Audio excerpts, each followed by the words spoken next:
church was silent, too silent. Where there should have been music, there was only the echo of a forgotten promise.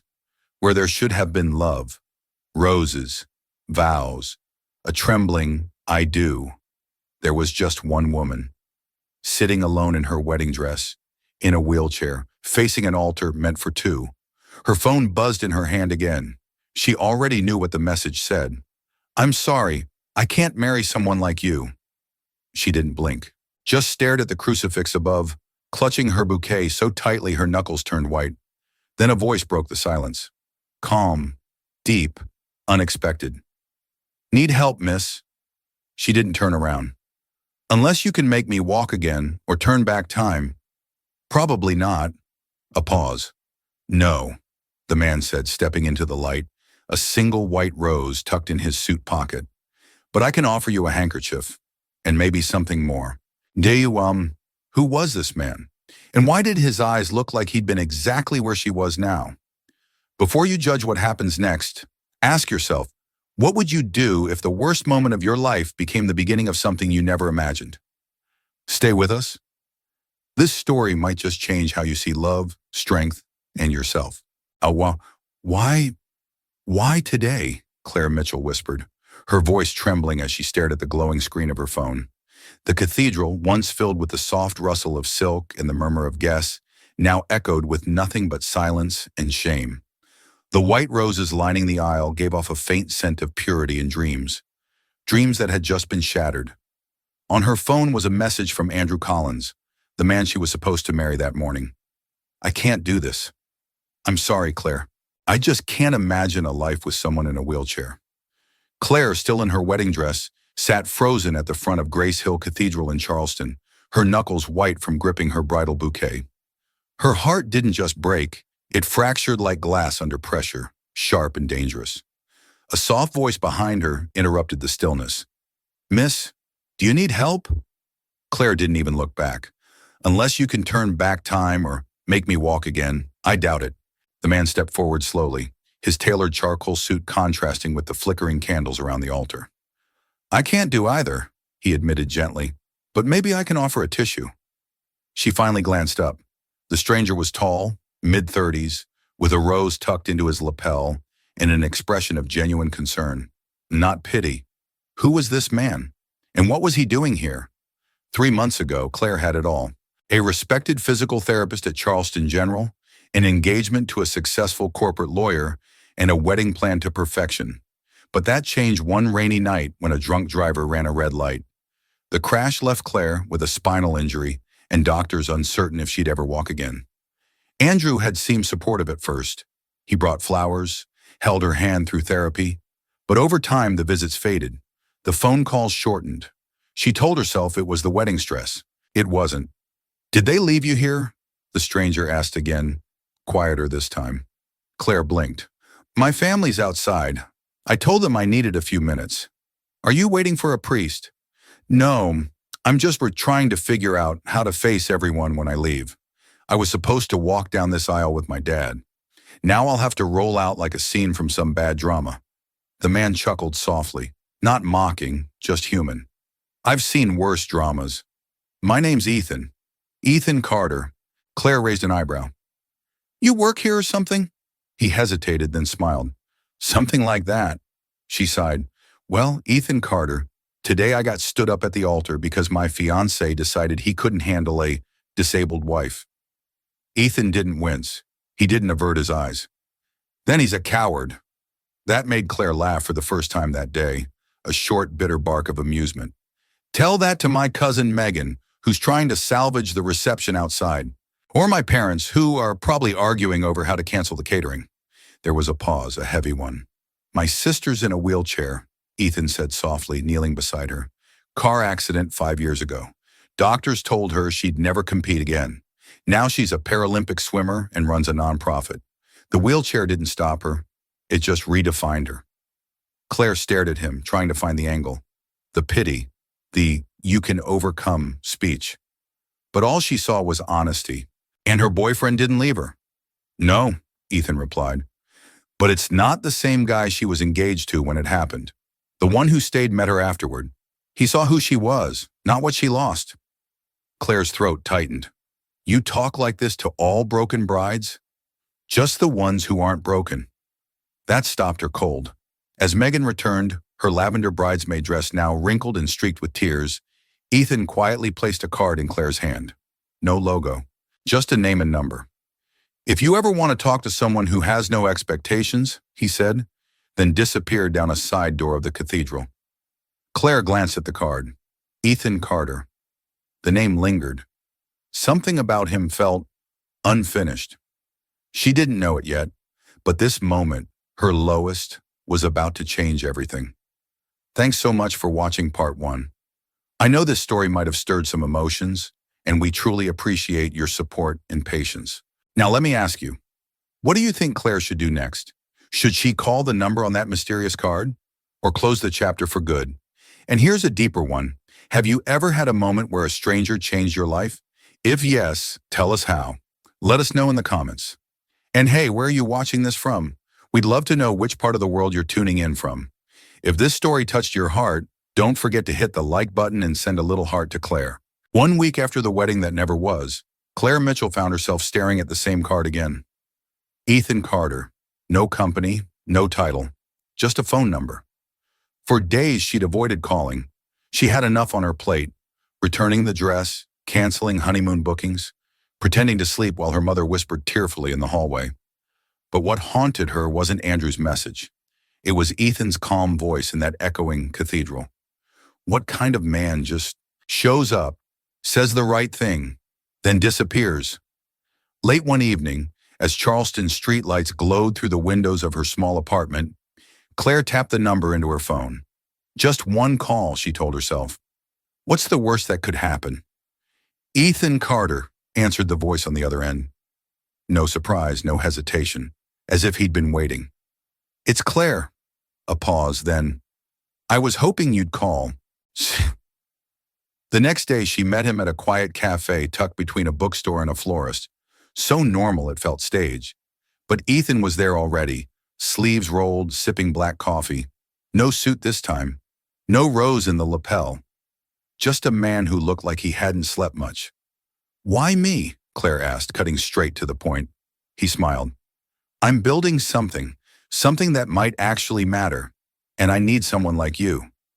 What does that even mean? Ethan leaned forward. My company, Lumina Access, we're developing adaptive technologies for mobility-impaired individuals. Smart prosthetics, voice-activated interfaces, the works. But we lack someone with both clinical expertise and lived experience. Claire frowned. You want me to work for you? No, he said. I want you to help lead a new division. Be the heart of it. Shape what it becomes. The offer landed like a thunderclap. Claire had spent weeks feeling like shattered glass, and now someone wanted to make her a cornerstone? Why me? She repeated. Because you're a fighter. You've seen both sides of the battle, patient and healer. That perspective is rare and valuable. She hesitated.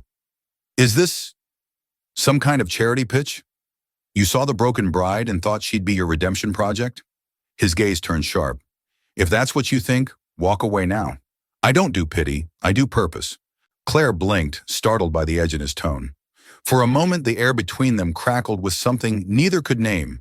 And then, something even stranger happened. I looked you up, she said. You're not just a tech entrepreneur. You're the Ethan Carter, youngest person to make the Forbes Impact list, the guy who turned a campus project into a billion-dollar enterprise. He shrugged. Doesn't make my coffee any better. So, why did you pretend to be just some guy in a church? Ethan exhaled. Because sometimes I need to be just some guy, not the one everyone pitches, flatters, or fears. You didn't see the money, you saw the moment. Claire didn't respond, but something inside her shifted. Over the next few weeks, she accepted the role. Cautiously, the Lumina office was modern, sunlit, and fully accessible. Her team was small but brilliant, and the ideas flowed like wildfire. Every day she felt her old self returning and something new emerging, but rumors started swirling. People are talking, her best friend Rachel whispered over lunch one afternoon. They say you're dating your boss. Claire nearly choked on her soup. What? That's absurd. Is it? Rachel tilted her head. He picks you up. He brings you coffee. He's always in your office. I've seen the way he looks at you. Claire dismissed it, at first. But the next time Ethan walked in, something was different. His smile lingered a second longer. His hand brushed hers as he passed a document. Electricity. Undeniable. Still, Claire forced herself to focus on the work. Her project, an AI-powered brace system that could assist partial leg movement, was gaining momentum. And during one late-night prototype test, as the lab emptied out, Ethan asked the question that changed everything. "Can I show you something?" She followed him to the rooftop. The Charleston skyline shimmered under a blanket of stars. "My sister lives in Seattle now," he said, pointing to a framed photo he kept in his wallet. "She competed in the Paralympic trials last year, lost the final by half a second, but she still smiled.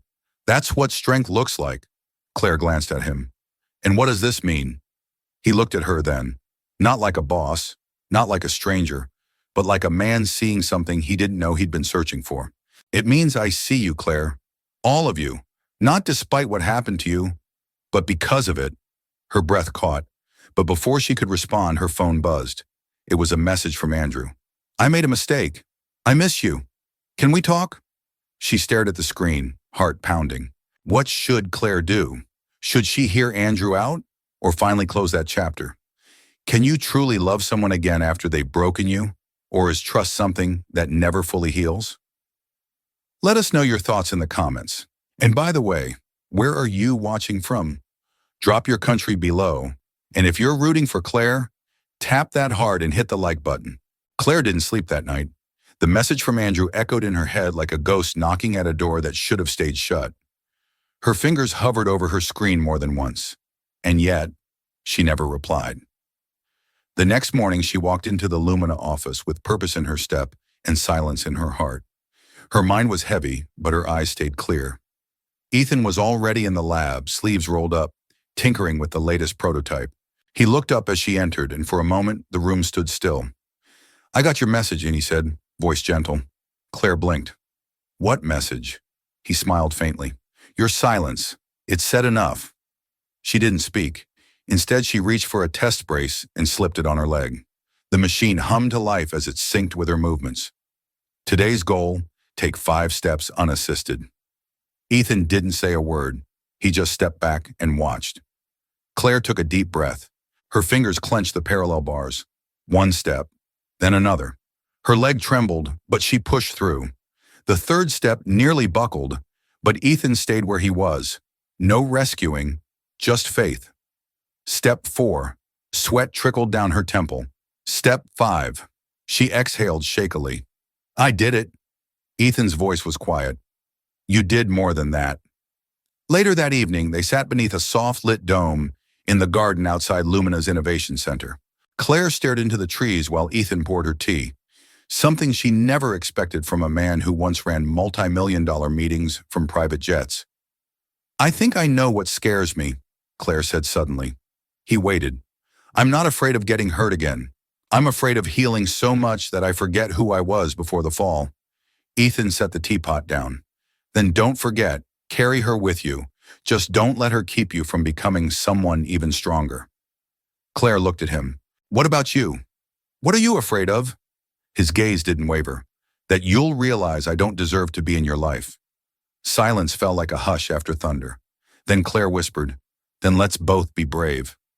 2 weeks later, she stood at the very place she had once been abandoned, St. Andrew's Cathedral. This time there were no roses, no music, no altar preparations, just a small audience, her parents, her closest friends. Ethan's sister, Lily, beaming with pride from her wheelchair. A few of their colleagues from Lumina, and Ethan, waiting. Claire rolled forward slowly, then stood with the help of her adaptive brace. The crowd held their breath as she took 3 steady steps toward Ethan. No arms, no assistance. She reached him and smiled. "I said yes the moment you told me I didn't need fixing." He held her hands, and I meant it every day since. The ceremony was short. There were no elaborate speeches, no grand gestures, just vows written from places of pain and hope. "I will walk with you when you can't walk alone," he promised. And I will never fear falling again, she said, as long as you're there to catch me. Not because I need you to, but because you choose to. They sealed it with a kiss that wasn't perfect or polished, but honest, and that made it beautiful. Months passed. Claire's program at Lumina was now international. Her story, from abandoned bride to visionary leader, was featured in Time, though she rarely mentioned it. What she loved most was the children she helped stand on their own for the first time. One afternoon, she visited a small rehabilitation center Lumina had recently funded in rural Vermont. A teenage girl with cerebral palsy asked, "Did you really get left at the altar?" Claire smiled. "I did." "Did it hurt?" Claire nodded. "Like I was a puzzle no one wanted to solve." And now?" "Now," she said, "I know I was never broken, just waiting for the right hands to hold me." That night back home, she sat beside Ethan on their porch. A faint breeze stirred the autumn leaves. He handed her a letter, handwritten, unmarked. She opened it. It was from Andrew. A final apology, a wish for peace, a confession that he'd married someone else but would always remember her as the woman who taught him what love should have looked like. Claire folded it once, then again, then set it into the fire pit beside them. "Let it burn?" Ethan asked. "Let it go," Claire whispered. As the flame consumed the paper, she leaned into Ethan's shoulder, not because she needed to, but because she wanted to. We're so sorry to pause the story here, but that brings Claire's journey to a close, at least for now. Now it's your turn. Do you think love is more powerful because of what we survive or despite it? And do you believe second chances come only once? Or do we create them for ourselves? Tell us in the comments below. Are you watching from the US? Europe? Let us know where you're tuning in from. We'd love to hear from you. If this story moved you, drop a like, tap the heart, and please share it with someone who needs to believe in new beginnings. And finally, how did this story make you feel? Comment 3 if it touched your heart, 1 if you felt it missed the mark, or 2 if it was just okay. We can't wait to read your thoughts.